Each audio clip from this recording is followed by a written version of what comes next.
Welcome to the More to Life podcast. I am your host, Elle Mace. And today we are joined by Maeve Hanan. Hi, Maeve. Hi, Elle. Hello. So Maeve is a food freedom dietitian. Amazing. Would you just like to give us a little bit more of an explanation, except for your title, on who you are and what you do? Yeah, definitely. So yes, I'm a registered dietitian. So, my background, I've worked in the NHS, I've worked in private practice, got quite broad experience that way. And I started sharing messages on social media about 10 years ago as well. But then it was just before the pandemic, really, that I started to specialize in disordered eating and food freedom in particular. So I've been on my own journey with that and had struggled with disordered eating myself, and then discovered the amazing transformation and everything that comes with intuitive eating. Had started to see that difference in clients as well. And once that happened, there was just no turning back. It was just something I'm so passionate about. And I love supporting people with their relationship with food. So obviously it's quite a spectrum when we talk about relationship with food. That can incorporate eating disorders. It can be more like subclinical disordered eating. Obviously, there's lots of different types of eating disorders. Or it can be people who have just chronically dieted or are just feeling quite anxious about certain foods or struggle with their body image and maybe don't meet any diagnostic criteria. So it's quite a range of people. And within my clinic, for example, we support all of those people. My sort of specialist area is really around binge eating, emotional eating, people who don't quite meet the criteria for an eating disorder, but they're struggling with that disordered eating, because I think there's a real gap there for those people and they don't always get the support. And sometimes they struggle to even realize that they're worthy of that support, but it can just make such a difference, and it can really prevent things from spiraling and getting worse. And yeah, make a big difference for their life. That's kind of what I do. And yeah, I'm on social media. I share messages like debunking nutrition myths and spreading messages about how to have that positive relationship with food, working one-to-one, and do lots of stuff online. Oh, there's so much to go after, isn't there, with all of this topic? Yeah. You've already given a great explanation of how broad it really is. But where do we even get started? I would actually love to just dive straight into the food anxiety, which we spoke a little bit about before we went live, but there's definitely a new level of food anxiety going on, and I see it. Sometimes I wonder whether I see it all the time because my social media is full of this. So I'm getting sent what I'm looking at, but constantly people explaining that they've done these new diets or they've cut out this, that, and the other, and it's cured illnesses and diseases. And if you keep eating this, you're going to get this, that, and the other. It is so confusing, and it can really stress people out. So what are you seeing with this, with the food anxiety? Yeah, I'm seeing a real resurgence in this. Now, this has never gone away. Obviously, my whole career and before I was a dietitian, there's always been health anxiety, food anxiety, and nutrition misinformation that really fuels that. But really, I feel like we're going back to the 2010s and things when we had the clean eating and we had all these different things that really started to paint food in this very black and white way. But what I feel is even more insidious currently is that really what I think of and what I hear so much when it comes to food anxiety, it's around processed foods, around ultra processed foods. And I think that really harks back to that, the kind of clean way of viewing food.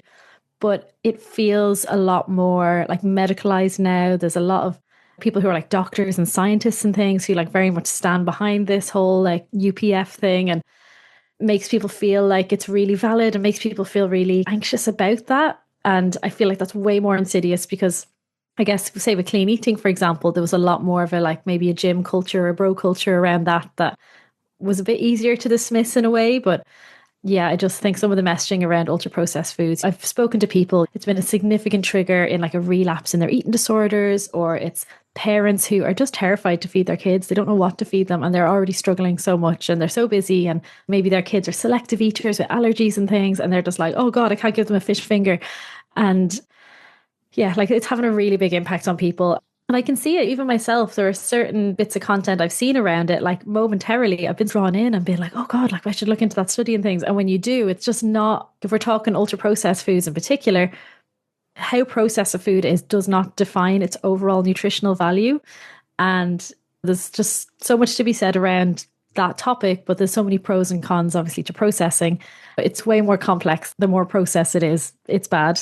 And we need to be more thinking big picture about the food, but also about our overall well-being, our mental health, our physical health, our social well-being. And just labeling something as processed, bad, can have a really harmful effect on your relationship with food and therefore your overall well-being. Yeah, absolutely. And I was saying to you before, I've been recovered for many years now, but and with 3 young kids, my husband will come back and I'll have a bag of croissants. And I'm like, I've done so much work on myself. And when I had my kids, when I then fell pregnant and actually had each one of them, I had to really remind myself and work hard, chill out with their food. Yeah. But I'll find myself being like, ooh, processed. It doesn't matter how much work you've done on yourself. These messages can still pull you back. And like you say, give you a relapse. Do you know what? This podcast is going to be amazing because people ask me about ultra processed foods all the time. What would you say is your advice? What is if there is any, bad ultra processed foods? What is a better ultra processed foods? What is the deal with this? Yeah, great question. First of all, when we're talking about ultra processed foods, it's this really new category.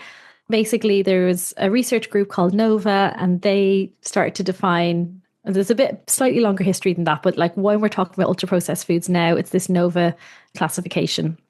And it's 4 different categories, and ultra processed food is like the top category, like the most processed. But even like how you interpret that is really tricky. Like the definition that they have, I don't have it in front of me, but a lot of people would argue about, oh, I don't know, whether this kind of bread would fit in this category, whether it's ultra processed or whether it's just processed. And there's like really little technical differences and things. So first of all, it's not even clear cut in what is ultra processed, but that categorization is very new.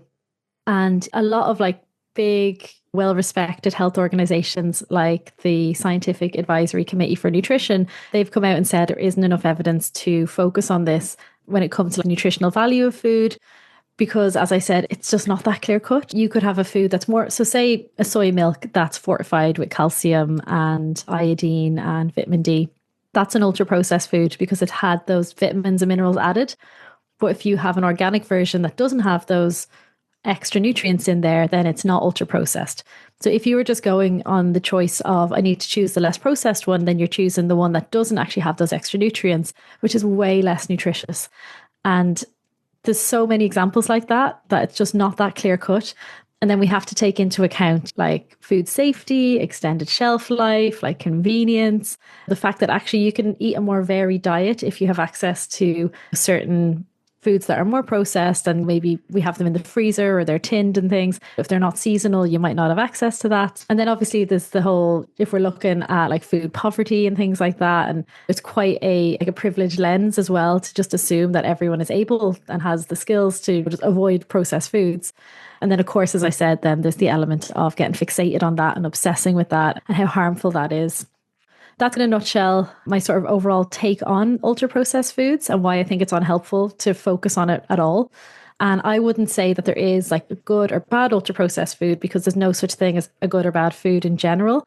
Again, it's that big picture of there's different roles and different purposes to food. Obviously, there's a nutritional value that we get from food, but there's also the memories, the joy, the connection, the convenience. There's so many things. It can be like relate to our culture and our celebration and everything.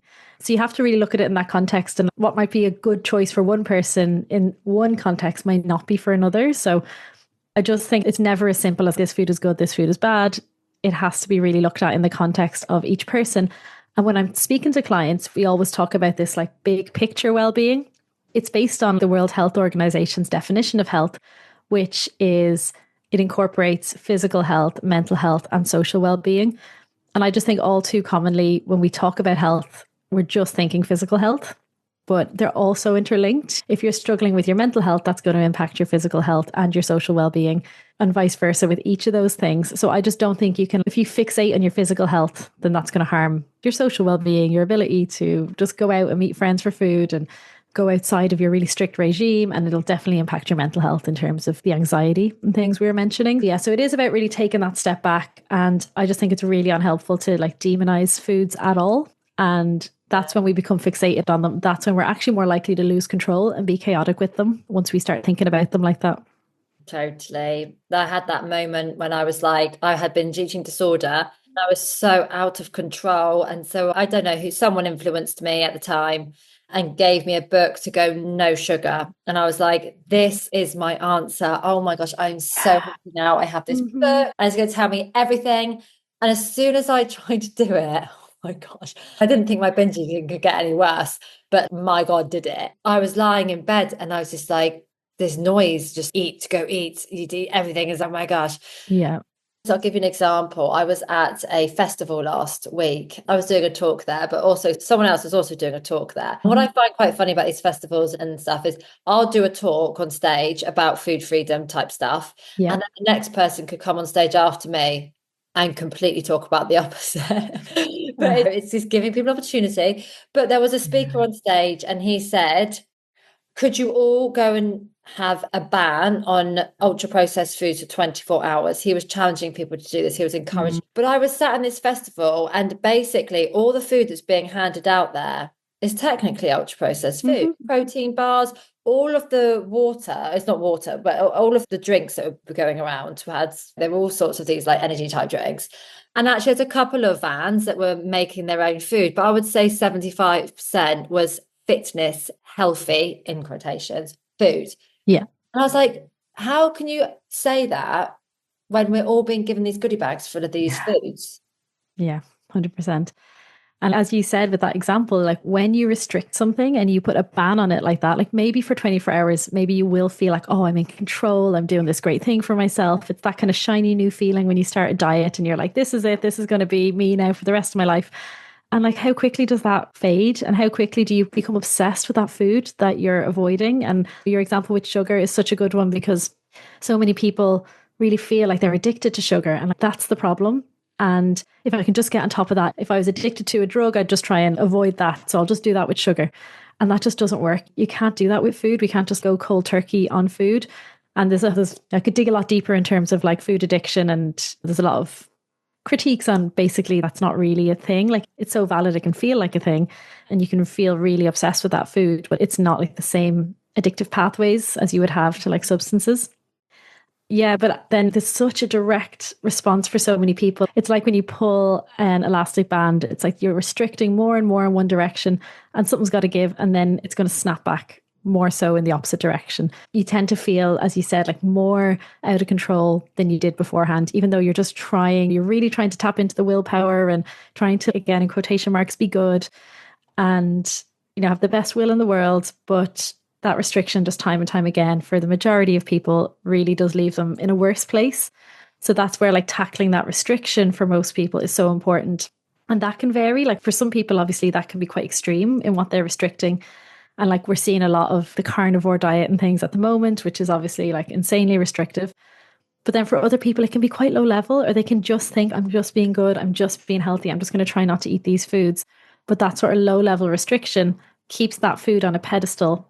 And that's where you stay stuck in that way of, oh, I can't have biscuits in the house. I can't, like at a buffet, like I'll just lose my mind and I can't be around crisps and things because I just don't have self control. That's where that kind of that low level restriction can really lead to, rather than building up your trust around those foods. And because when we eat intuitively and when we talk about food freedom, people think it's just like this free for all and I'm just going to be totally out of control. And it's not that. Like when you get to that place of food freedom, you naturally want to eat a really nice variety of foods, but you are honoring your satisfaction. But these foods, they just don't pull you so much because they're not a big deal. You can have them if you want to. So therefore they like come off the pedestal. They lose that shiny appeal. Yeah, totally. I can so resonate with that. That scare and that fear may last a week, maybe not even that, or a couple of weeks, maybe a bit longer for some, but then suddenly something clicks. And when you actually know you're allowed to eat that food when you want to, it is so much power. 100%. It doesn't it? So much power. What is your take then on all the protein bars? We said protein bars, protein shakes, protein breads, protein yogurts, protein everything. I've seen protein water. Protein water. Insane. I know. Are these beneficial to us? Should we be eating these? I know people that are having a protein bar for their snack and a protein yogurt for after their dinner, plus anything extra, plus on top of their actual food that's higher protein. Do we need this? Oh, things have gone protein mad at the moment. And like particularly when I'm speaking to my clients who are perimenopausal or menopausal, like they're really getting targeted in particular with this protein messaging. But I think everyone is encountering it. And as you said, just seeing like protein added to everything. So one thing I think that's really important to highlight is when you see a product that says protein on it, it's not necessarily even like higher in protein than like the ordinary version of that product because there's like specific health claims. So if it says high protein, then it has to meet the criteria and it's 20% of the energy of that product comes from protein. So if it says high protein, then yes, it will be technically high in protein. But if it just says, I don't know, protein crackers or whatever, if you look at the back of that label, and I'm not really encouraging people to like obsessively be reading labels and things, but yeah, there's so many examples of products where they're actually no different. They've just basically stuck like the word protein on it. So just be aware of that they're not even always that high in protein.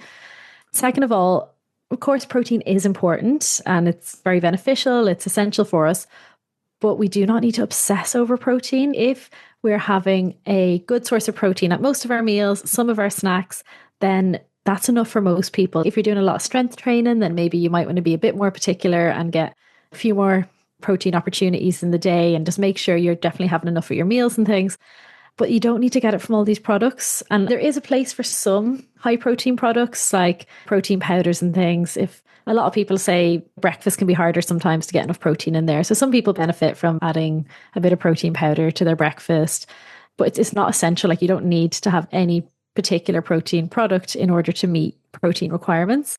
And sometimes it's convenient. Sometimes, so I don't know. Yes, like maybe a higher protein yogurt or something. If you have a specific like sports nutrition aim and you're trying to get a certain amount of protein in that, or you need it for your bone health or something particular. But basically, most of the time, you don't need to go for a specific protein product. But if you have an awareness of what foods give us protein, meat, fish, chicken, beans and pulses, tofu, like seitan, corn, if you haven't, and then dairy, of course, and soya versions as well. So basically, if you have an idea that like, okay, I'm having some of those foods, eggs, I forgot to say, most of my meals, then most people really are covered. And if in doubt, then the best thing to do is get that individualized advice from a dietitian or a registered nutritionist, because then you'll know and you're not going to just waste loads of money on all these products that are mainly just marketing hype around protein. And again, it's similar to what we were saying about ultra processed foods, is that really getting obsessed with protein at the expense of other foods and other nutrients, that's not good for your nutrition. And it's something that you see a lot with, say, women who are active and maybe they're struggling with their hormones or they've lost their period or their periods become irregular. Something that can happen very often is they're really focusing on protein and veg and potentially fruit as well, like fiber and things, at the expense of like carbohydrates and fats, which are both really important for overall well-being, but like hormonal health in particular and keeping your period regular.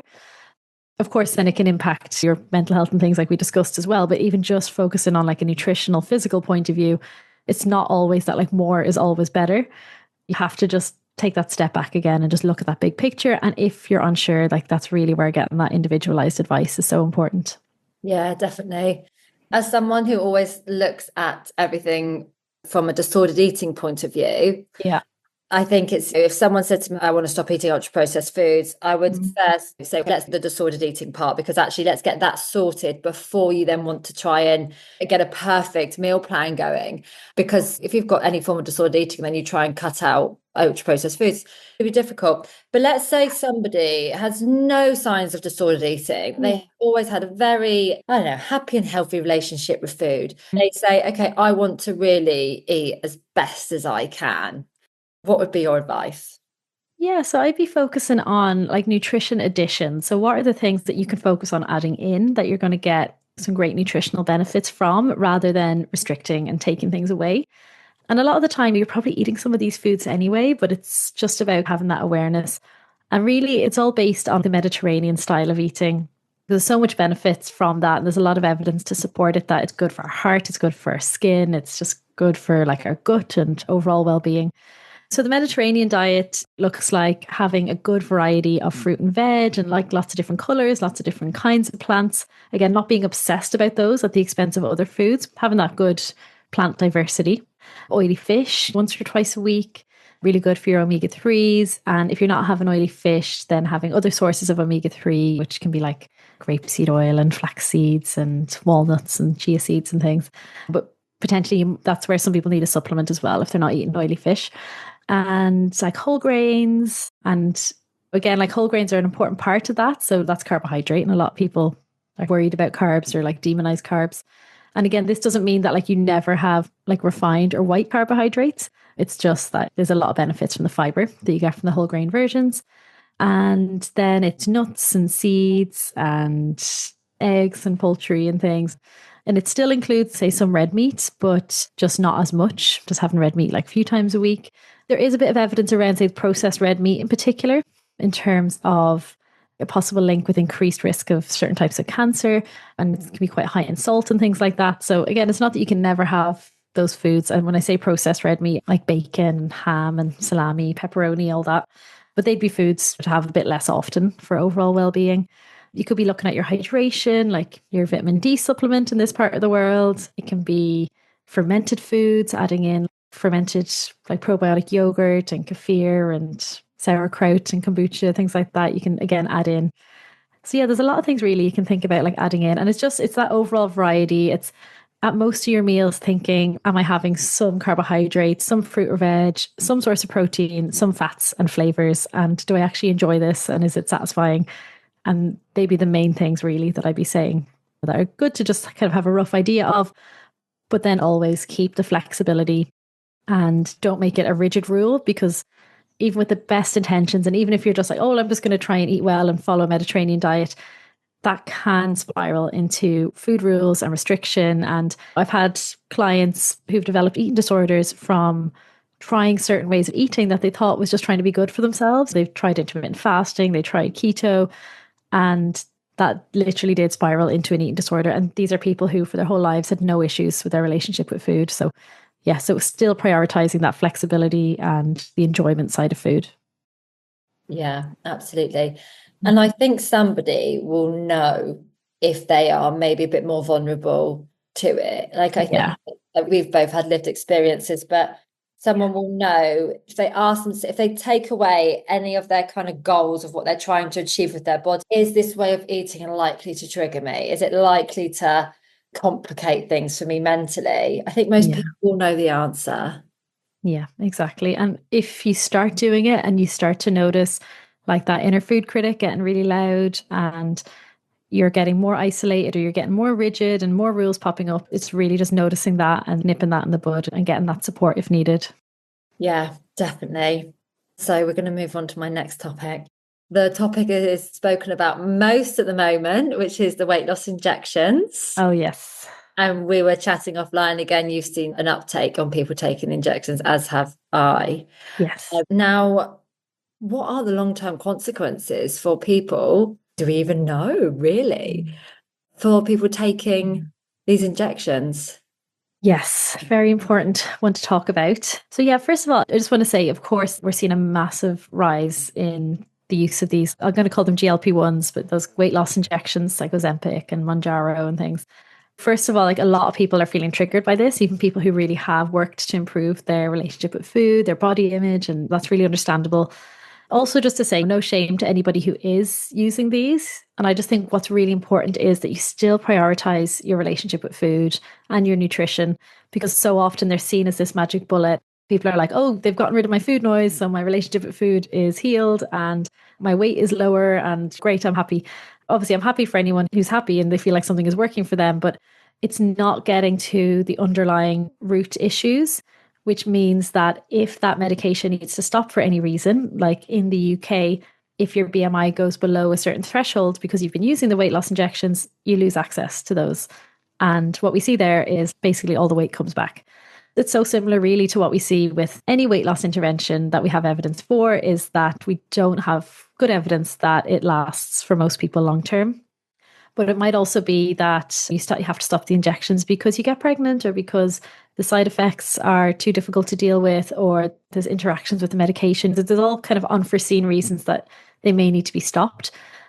And if you haven't done the work to heal your relationship with food, then I really worry for people who are going to end up in a much worse position, because they're going to, if the weight comes back, and they're just going to feel extra bad about themselves and extra hopeless.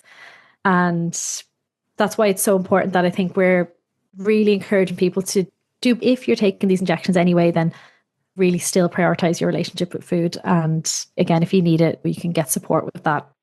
But your question really was around the long-term picture and the side effects. As you said, we don't necessarily have a great picture of the long-term side effects of these medications because they have been used for diabetes management for a decent amount of time, but using them for weight loss in particular is so new. If we look at weight loss intervention studies, we really don't have any long-term studies. So there's a lot of question marks still that we're not really sure of. And yeah, there's obviously in terms of side effects, like the most common ones are like the gastro symptoms that people get, the like nausea, vomiting, issues with their bowels, bloating, pain. And then there are some other potential side effects in terms of like damage to the kidneys. And there is a potential, I think, let me see now, I have written an article about this. There was a type of cancer that was linked, but it's more kind of based in animal studies and it's not that definitive. But if you're at risk of that type of cancer, they basically advise that you don't use them. And some people have had suicidal ideations and things. Again, that's more rare. But just like any medication, there are side effects.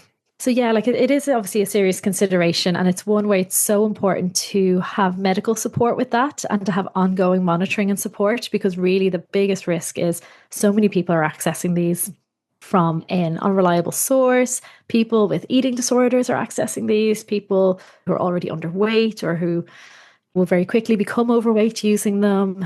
Sorry, underweight. I think that's really one of the biggest concerns about it. And also, I guess, the broader side of the impact it's having on society and our body image ideals, and the fact that every celebrity seems to be on them. And I think that bigger conversation obviously is quite a worrying part of it as well. But yeah, I would just say for anyone, if you are taking them or considering them, it's really just get that reliable support and still prioritize your relationship with food. If you're sort of still in the like considering them phase, I do have an article that I wrote with a colleague. I can give it to you if you want to link it, but it's, oh, what's it called now? It's like weight loss injections and your relationship with food or something like that. Anyways, it covers this in a lot more detail, and it covers a lot of reflection points to be like, right, if I am considering this, what will help me kind of weigh up this decision for myself? Yeah, definitely. Yeah, it's quite scary. Well, it's not quite scary. I think it's very scary. Mm-hmm. I know people that are not overweight and they're getting them off the black market. People who were originally offered them by the NHS and then Mm-hmm. they've hit their target weight, they're not getting it prescribed anymore. They're getting it off the black market again. But, a question as well I ask people is, so what are you going to do when you come off this? Because your hunger will come back and Yeah. it will be angry. Mm. And a lot of the time people are really underfed. And they'll say, well, I'll stay on them forever. What does that mean? And some of these people haven't even gone through menopause yet. Mm-hmm. But you're still going to navigate all of that. People don't know how Yeah, those go together. exactly. Yeah. I can see it though, because people are in a desperate state Yeah.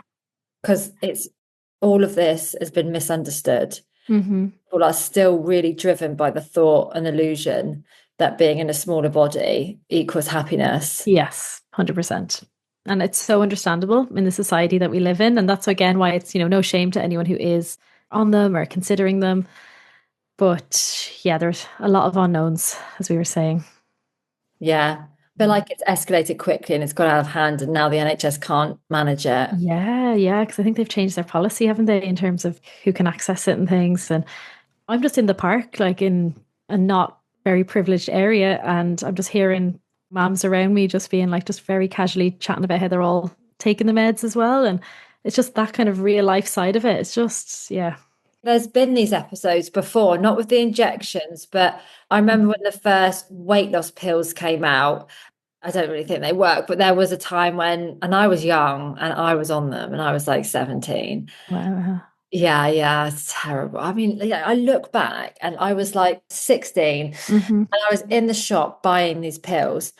The person who sold me at the counter, did they not think, should I question this little Yeah. girl who's Oh trying my to buy these pills? Like, God.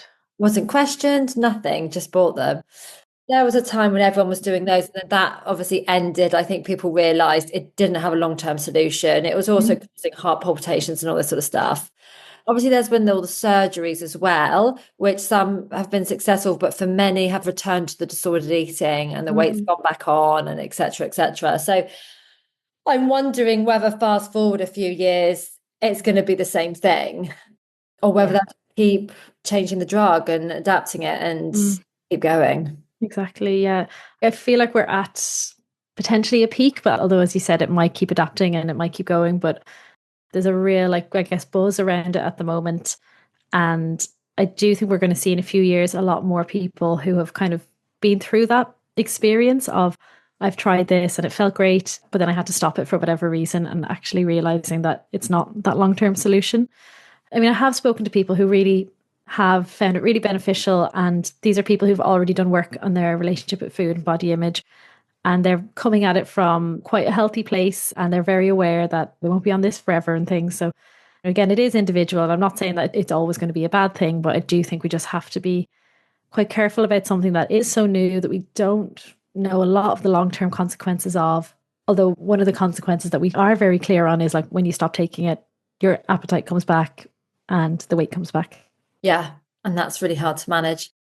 It's another suppressant, isn't it? And I think people who have disordered eating, there's already been a level of suppression of emotion and maybe trauma or whatever. And then when you're adding another suppressant onto it, it's just a continuous squash that, don't let come up. Ultimately, we have to try and process our emotions and regulate ourselves more. I know people on the injections where they'll say, the food noise is gone and that's great. And they want the food noise to go. And I understand that. But I'll also say I don't have much else going on in my head. I'm a Yeah. bit beige. I'm feeling a bit beige. Yes. Yeah, absolutely. Because, yeah, that can be a whole process as well. And it also can kind of happen when you heal your relationship with food, with the fact that the obsessive food thoughts stop and the food noise stops.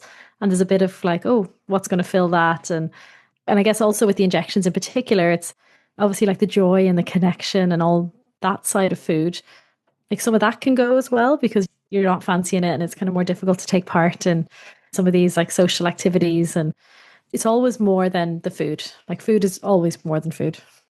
It is that connection. And you've just reminded me, I was coming back on the train and there was two women next to me. We're on a table of four. There was one woman, they had all this M&S food all over the table. It was delicious. This one woman who was eating and picking the whole way up and down, and they had these tinned alcoholic drinks. And there was another woman who was drinking the alcoholic drinks, but she wasn't touching any of the food. And they were having this conversation about it. You know, she was saying, I just can't. Oh my God, I just can't. Anyway, I was thinking she's on the injections. And as the journey was going, so it's about 3 hours, Yeah. pieced together. She's on the injections, so she can't eat this food. And they'd been to London to the theatre, and they've got this delicious food in front of her. And she's there going, oh, you know, it's like repulsing her. And her Yeah. friends enjoying it. But yet she's drinking a tin full of sugar and Sure. alcohol. You know, Yeah. it just all felt a bit like, let's step back here. You can't Yeah. enjoy this moment with your friend. Yeah. I mean, obviously, I don't know. I don't know the context of it. I don't know her background. She might have been a Okay. fantastic candidate for it. Like we've touched on, no shame, and this can be beneficial to people. Yeah. But just from the bits I was picking up, I was just thinking, this is crazy. Yeah, absolutely. I do think when you see those real life examples, it can be sad in some ways. And as you say, yeah, you don't know their full story, but and I guess it goes back to what we were saying about the like suppressing, pushing down the hunger, rather than like, what I do with clients is the exact opposite of that. It's the connection. And most people need to really rebuild that connection and rebuild that trust with their hunger and fullness. And it's like, it's really, yeah, it's that trust and that like deep connection with yourself rather than the pushing it down. That's it. Let it out. Let it all out. Yes. Have a cry. Punch the pillow. Absolutely. I feel like I could ask you so many more questions. We've kind of come to our time. So I'm hoping you are going to return to the podcast again. Oh, I'd love to. It's been a pleasure having you. Can you just let everyone know where to find you on socials? And in the show notes, I will add your blog that you did, your write-up, Yeah. and also your socials. Yeah, where can people find you? Yeah, really great chatting with you. Love this. You can find me on Instagram. I'm at dietetically speaking. And my website as well is dieteticallyspeaking.com. So yeah, I'll send you that link as well. Amazing. Thank you so much, Maeve. Have a fabulous day. Thanks, Elle. Bye.